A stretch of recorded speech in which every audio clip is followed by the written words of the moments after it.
আমরা আল্লাহ শুকরিয়া আদায় করছি, স্বৈরাচার মুক্ত একটা বাংলাদেশে, একটা নবীন বাংলাদেশে আমরা পা রেখেছি।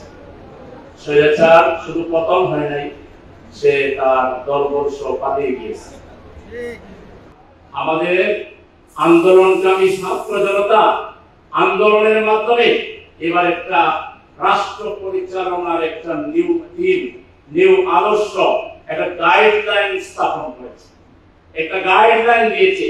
বাংলাদেশ চালাবেন, ক্ষমতায় যারা যাবেন তাদেরকে বৈষম্য মুক্ত বাংলাদেশ করতে হবে, ইনসাফপূর্ণ বাংলাদেশ করতে হবে, দলাদলি মুক্ত বাংলাদেশ করতে হবে। তারা মেধার ভিত্তিতে নাগরিককে মূল্যায়ন করতে হবে, মেধার ভিত্তিতে চাকরি দিতে হবে, দলীয় ভিত্তিতে দল টানা হয়ে বাংলাদেশে যারা রাজনীতি করবেন তারা প্রত্যাখ্যাত হবেন। সেই জন্য আলেম সমাজ জাতির কান্ডার হিসাবে, নায়েবে রাসূল হিসাবে, ওয়ারাসাতুল আম্বিয়া হিসাবে আপনাদেরকে এই জাতি গঠনে মুখ্য ভূমিকা পালন করতে হবে। আপনাদের হাত কিন্তু অনেক শক্তিশালী, অনেকে বলে ক্ষমতায় যারা যায় তাদের হাত নাকি শক্তিশালী, কিন্তু এবার তো দেখলাম আলেম সমাজের হাত শক্তিশালী, ছাত্র জনতার হাত শক্তিশালী। এবার আলেম আর ছাত্র জনতা মিলে যা বলেছে তাই বাংলাদেশে হয়েছে, আর আগামী দিনে তাই হবে ইনশাআল্লাহ। সুতরাং আপনাদেরকে দুর্বল হবেন না।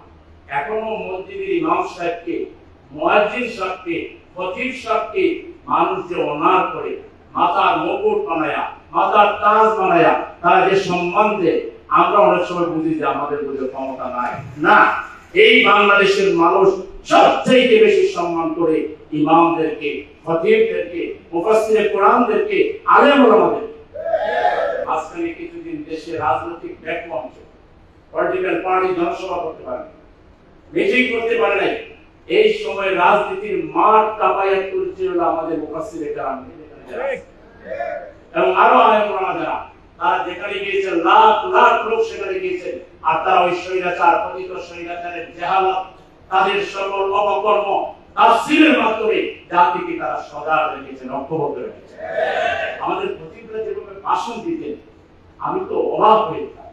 বিভিন্ন মসজিদে বিভিন্ন সময় নামাজ পড়তাম, ওই কমিটির পক্ষ থেকে নিষেধাজ্ঞা ছিল, সরকারের পক্ষ থেকে নিষেধাজ্ঞা ছিল, কিন্তু আল্লাহর উপর তাওয়াক্কুল করে তারা যে ভাষায় কথা বলতেন, খুতবা দিতেন, এই জাতি চিরদিন এই আলেমদেরকে মনে রাখবে, স্মরণে রাখবে ইনশাআল্লাহ। সম্মানিত উলামায়ে কেরাম, তাই এখন আমাদের কর্মী, আমাদের ঘরে ঘরে ছেলে মেয়েদেরকে খাবার টেবিলে এবং কর্ম বৈঠকের মাধ্যমে, দাওয়াতি সভার মাধ্যমে, পারিবারিক বৈঠকের মাধ্যমে প্রথমে আমাদের ছেলে, আমাদের মেয়ে, আমাদের নাতি নাতি, আমাদের ভাতিজা, আমাদের ভাতিজি, ভাগনা ভাগ্নি, আমাদের প্রতিবেশী যারা আছে, কিংবা আমার মসজিদে যারা নামাজ পড়ে স্কুল পড়া ছেলে মেয়েরা, তাদেরকে আমাদেরকে টার্গেট করতে হবে। তাদেরকে নিয়ে আলাদা মসজিদে সমাবেশ ডাকেন। শুক্রবারে আপনি 11টা থেকে 12টা 1 ঘন্টা আল্লাহ আমাদের সাইডটা করতেন, ছাত্রদের নিয়ে আলাদা সমাবেশ করতেন, ওলামাদেরকে নিয়ে আলাদা করতেন, মহিলাদেরকে নিয়ে আলাদা করতেন এবং আলাদা অ্যাড্রেস করতেন তাদেরকে। আপনারা মসজিদে মসজিদে, তাফসীর মাহফিলে, এলাকায় এলাকায় যুবকদেরকে, ছাত্রদেরকে আলাদা অ্যাড্রেস করুন এবং তাদের সাথে আপনারা একটু মুআশারা করেন, একটু কনসাল্ট করেন যে তোমরা যে জাস্টিস চাচ্ছ, এটার কোন মডেল তোমাদের কাছে আছে? আপনারা সূচনা বক্তব্য দিয়ে তাদেরকে রাস্তা ধরাই দেন। সেই মডেলটা কি? জাস্টিস কে প্রতিষ্ঠা করেছিলেন? জাস্টিস প্রতিষ্ঠা করেছিলেন মুহাম্মদুর রাসূলুল্লাহ সাল্লাল্লাহু আলাইহি ওয়াসাল্লাম। মদিনা সনদের মাধ্যমে মদিনায় তিনি সকল ধর্মের লোকদেরকে নিয়ে একটা স্টেট কায়েম করেছিলেন, যে স্টেটের প্রধান তিনি ছিলেন এবং সেই স্টেটের প্রত্যেকটা নাগরিক নিরাপত্তার মধ্যে ছিল, শান্তির মধ্যে ছিল, স্বস্তির মধ্যে ছিল। তিনি কিসের ভিত্তিতে করেছিলেন? তার কাছে প্রেরিত যে কিতাব, ঐশী গ্রন্থ, পবিত্র আল কোরআন দিয়ে তিনি করেছেন। তাহলে আজকে ঘরে ঘরে কোরআন শিখানোর কর্মসূচি নিতে হবে। ছাত্র সমাজ, আলেম ওলামা, রাজনীতিবিদ, সমাজের সকল নাগরিক ওয়াতাসিমু বিহাবলিল্লাহি জামিআন ওয়ালা তাফাররাকু। আমরা এক এবং একক থাকবো, ঐক্যবদ্ধ থাকবো। আমাদের উপর স্তরে গুলাবে, আমাদের দিকে আর চোখে তাকাবে, বাঁকা চোখে তাকাবে, আমাদেরকে মোল্লা-মৌলবি বলে গালি দিবে, মৌলবাদী বলে গালি দিবে।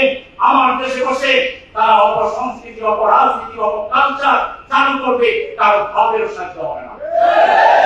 আমরা যদি অনৈক্য থাকি তাহলে কিন্তু ঘটনা আরো করতে থাকবে। এই জন্য সকলকে ঐক্যবদ্ধ হয়ে আসুন আমরা সামাজিক প্রতিরোধ গড়ে তুলি, আসুন আমরা সামাজিক আন্দোলন গড়ে তুলি, আসুন আমরা কোরআনের বাণী গড়ে গড়ে ছড়িয়ে দিই, রাসূলের চরিত্র রাসূলের আদর্শ গড়ে গড়ে আমরা ছড়িয়ে দিই। ইনশাআল্লাহ একটা কল্যাণ রাষ্ট্র, একটা মানবিক রাষ্ট্র, একটা আদর্শ রাষ্ট্র আমরা কায়েম করতে পারবো।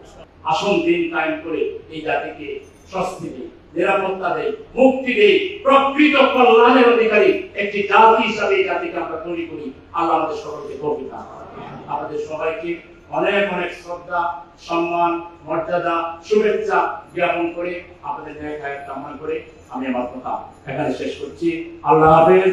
বাংলাদেশ জিন্দাবাদ। আসসালামু আলাইকুম ওয়া রাহমাতুল্লাহি ওয়া বারাকাতুহু।